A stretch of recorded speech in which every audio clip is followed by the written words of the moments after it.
Hello mga ka-Alon, ako nga pala si Alon at welcome muli sa Alon Network Tutorial. Kung bago ka pa lang sa channel na ito, huwag kalimutan mag-like, mag-subscribe at i-click ang notification bell para hindi mo ma-miss ang ating mga susunod na tutorial. Noong nakaraang episode ay natutunan natin kung paano gumawa, mag-edit at mag-delete ng Linux user. Ngayon naman, isa na naman tayong hakbang papalapit sa pagiging Linux administrator. Pag-uusapan natin ang isa sa pinakamahalagang konsepto sa Linux process. So ang tanong, ano ba ang process? Paano natin makikita ang lahat ng tumatakbong process o proseso? Paano natin malalaman kung alin ang gumagamit ng CPU? At paano natin iligtas na ihihinto o stop ang isang application na nag-hang. Okay? So, yan ang ating pag-aaralan ngayon. Kaya tara mga ka-Alon, simulan na natin yan. So, safety reminder lang muna tayo mga idol. Lahat ng demonstration sa video na ito ay sinasagawa sa sarili nating laboratory environment para sa educational purposes only. Kapag gumamit kayo ng production server, siguraduhin lang na alam ninyo ang process na inyong hihinto o stop bago gumamit ng kill command. Okay? So, ano ang process? Sa Linux, halos lahat ay process. Kapag nagbukas ka ng terminal, may process. Kapag nagbukas ka ng browser, may process. Kapag nagpatakbo ka ng bash script, may process. Sa madaling salita, ang process ay isang program na kasalukuyang tumatakbo sa memory. At bawat process ay may sariling process ID o mas kilala bilang PID. Ito ang ginagamit ng Linux para makilala ang bawat tumatakbong proseso. Okay? So ngayon, titingnan natin ang running process. I-type natin yung PS. So makikita ninyo ang kasalukuyang process na konektado sa inyong terminal. Okay? So ito'y makikita nyo na PID, TTY, time, tapos CMD. So ibig sabihin ng PID, yan yung process ID. Yung TTY, yan naman yung terminal. Tapos yung time, yan naman yung CPU time. Okay, tapos yung CMD, yan naman yung pangalan ng command. Okay? So, para mas kompleto ang listahan, pwede pa natin i-type na PS-10EF. Okay? So, ibig sabihin, mas marami na siya, di ba? So, ito yung command na madalas gamitin kapag nagte-troubleshoot ng Linux server. Okay? So, siyempre, titingnan mo dyan kung ano yung mga process ID ng tumatakbong parang naka-standby pero tumatakbo lang siya. Okay? So, ngayon naman, paano naman natin titingnan yung real-time monitoring? So, type lang natin yung tab. So, ito yung real-time monitoring ng ating Linux. So, ito yung parang task manager. So, ito ang isa sa pinakamahalagang commands ng Linux administrator. Okay? So, makikita nyo rito yung CPU usage. Okay? So, ayan yung CPU usage niya.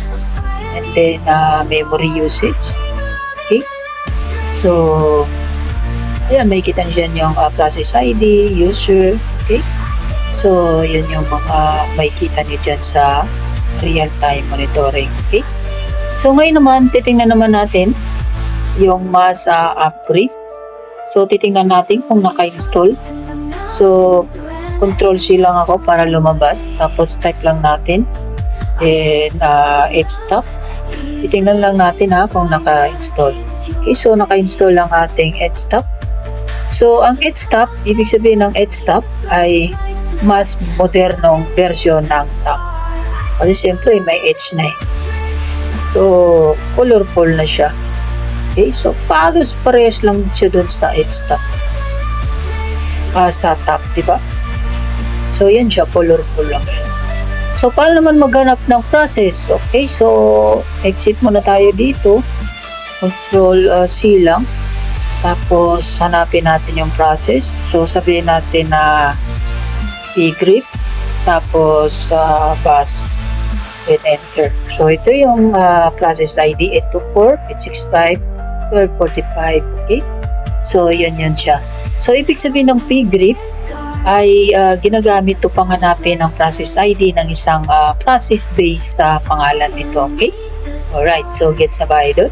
So, subukan natin yung pgrip Firefox. So, halimbawa, so P tapos Firefox. So, type lang natin. So, kung hindi magbukas o di kaya hindi bukas ang Firefox, maaaring walang lumabas na output at normal lang yun. Kasi siyempre, hindi siya nakabukas. Siyempre, diba?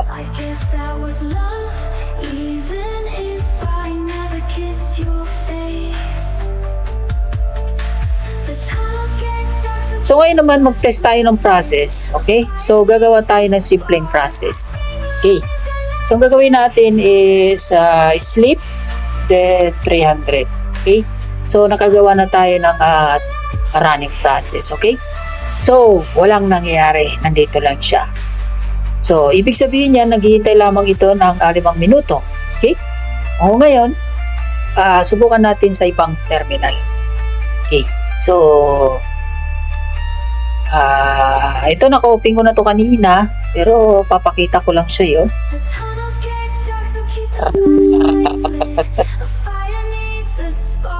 Okay. So naka-running siya mga idol. Tapos ang gagawin natin, hanapin natin yung sleep 300. So pgrip then sleep. Okay, so ito yung process ID ng running process na ginawa natin yung test process. Okay, so ito yun. So, paano patayin yan? Okay, so ganito lang ang pagpatayin yan mga idol. So, kill, tapos siyempre, ipatong mo yung 1818. Okay, so balikan natin. So, dito walang nakalagay, running process pa siya. Kapag in-enter ko yan, wala din lumabas, ibig sabihin, normal na napatay niya. Okay? So, balikan natin yung terminated sleep 300. Okay, so, yan lang, ganun lang kadali mga idol. Alright? Okay. So, paano naman kung forced kill? Minsan kasi may process na ayaw magsara. So, doon natin ginagamit yung kill -9. So, yun. Kill, tapos 9. Tapos, ilagay mo yung, halimbawa, yung 1818 ayaw talaga mamatay. So, gagamitan natin yan ng -9. Okay, so halimbawa, 609, gusto mong patayin yan. Pass langin yan. No? Journal. CTL. Tapos, tinype mo dyan. Yung 823, patay ka na. Okay? So, yun mga idol, doon natin ginagamit yung kill -9. Okay? Okay.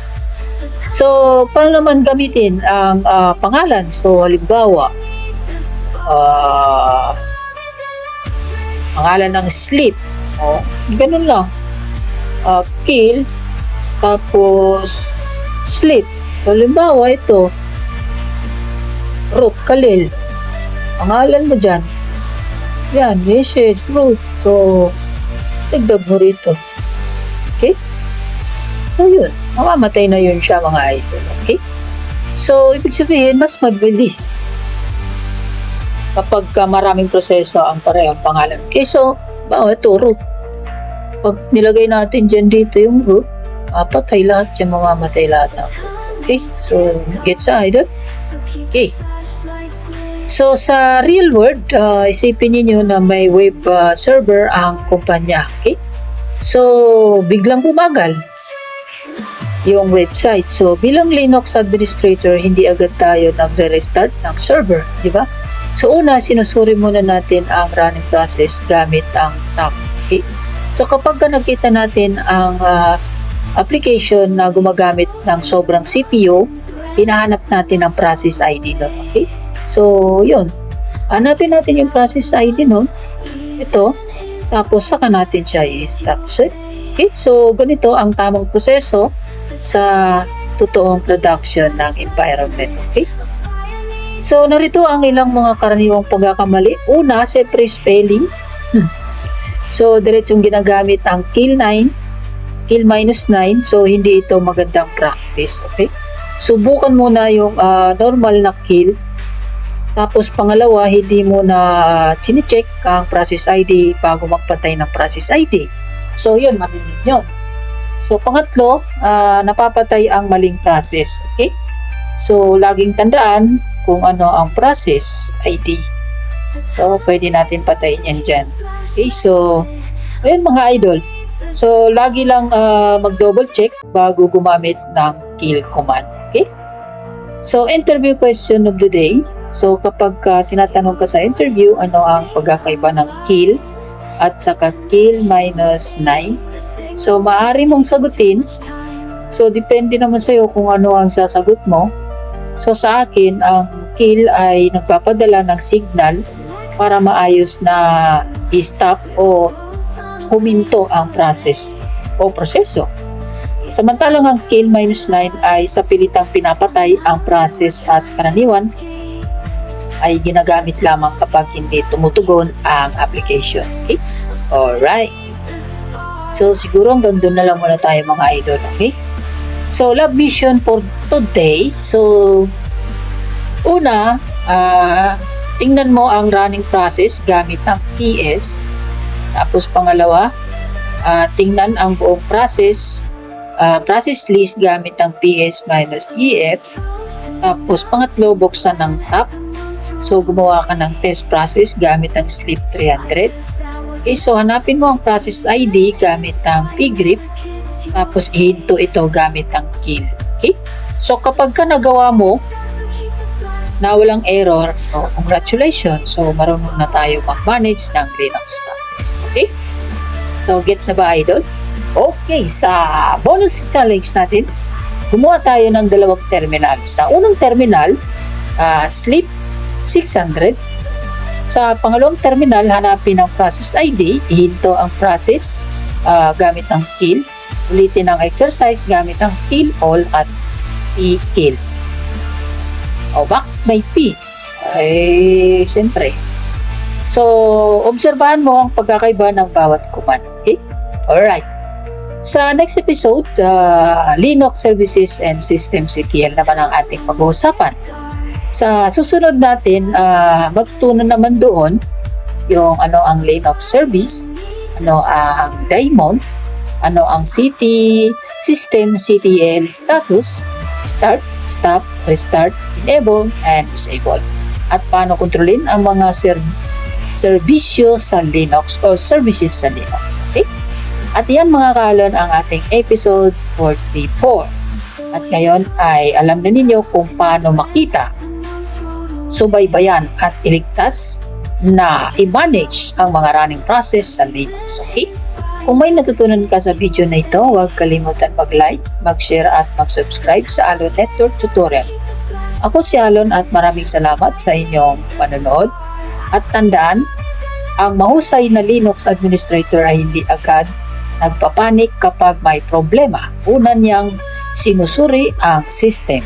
Saka siya gumagawa ng tamang aksyon. Maraming salamat at kita-kita tayo sa susunod na Alon ng Kaalaman. Bye-bye!